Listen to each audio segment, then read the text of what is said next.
A pulsar pump is a combined trompe, which is where the water is being carried down in the diagram, and an airlift pump, which is the small pipe which blows the water up in the air in the diagram.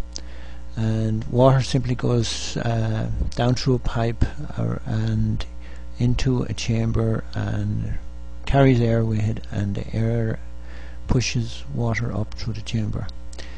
Airlift of water doesn't need to be straight up. It can be on an incline too, and that's useful for if the pump is used in an area where they simply where you don't have the height, or you could have a long incline to where you're going to use the water, and it's just useful in certain situations. Here we have a pulsar pump with water being sucked in, water being sprayed, and the exit water, and the entire pump in this case is under the stream itself. So we'll just go over it again. Water sucked in, the black pipe spraying out the water, and the exit water below the stream. Next we have a pulsar pump beside the river, and it's pumping much higher. You can just see it in this old video I have, and we'll play in the sound of the pump as well, just to give you an idea what it sounds like.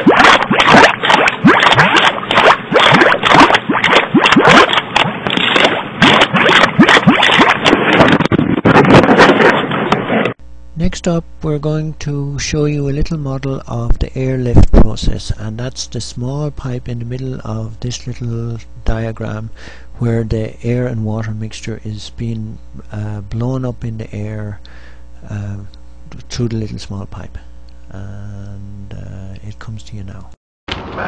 Airlift pump model, pumping up water up to 6 feet high, and it splashes down nicely on my lovely assistant, who is maintaining the pump. You can see the water just hold up as the water goes up. It doesn't, when pressure is off, it doesn't instantly go back down. It stays held up very good in the pipe.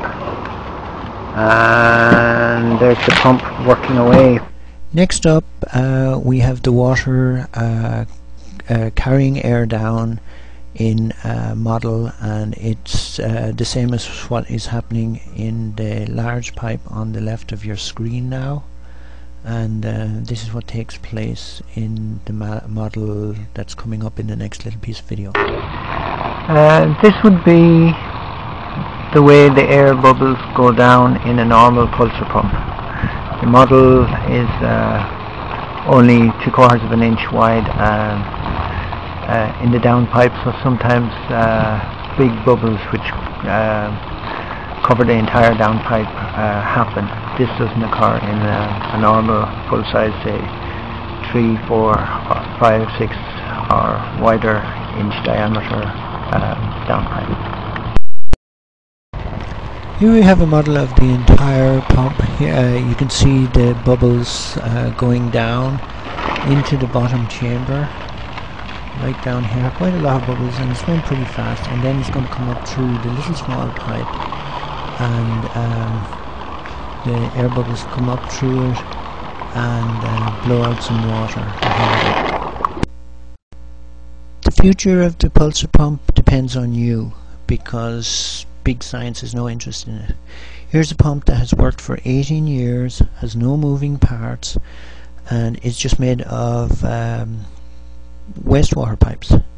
So anyone can make one. There's no patents or anything like that, and it just needs to be verified by other people that it actually works. And so that just means making a model, making a pump, and there are lots and lots of uses for this type of pump. The pulsar pump can be used for pumping water, for giving cattle drink, different animals drink. It can be used for washing sand. A pulsar pump could be used for washing clothes. If you're interested in doing experiments, you could improve the airlift part possibly with lightweight pistons. I only show one, but I think it's a possibility to greatly improve it by experimental means, with small experiments. You don't need to do any fancy stuff because big science is just not interested.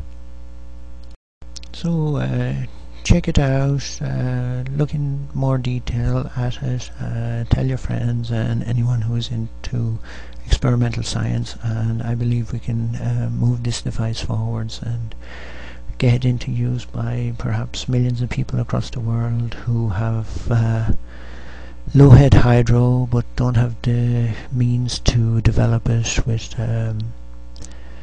anything other than the simplest device. And the pulsar pump is, I guess, the simplest hydropower device in the world.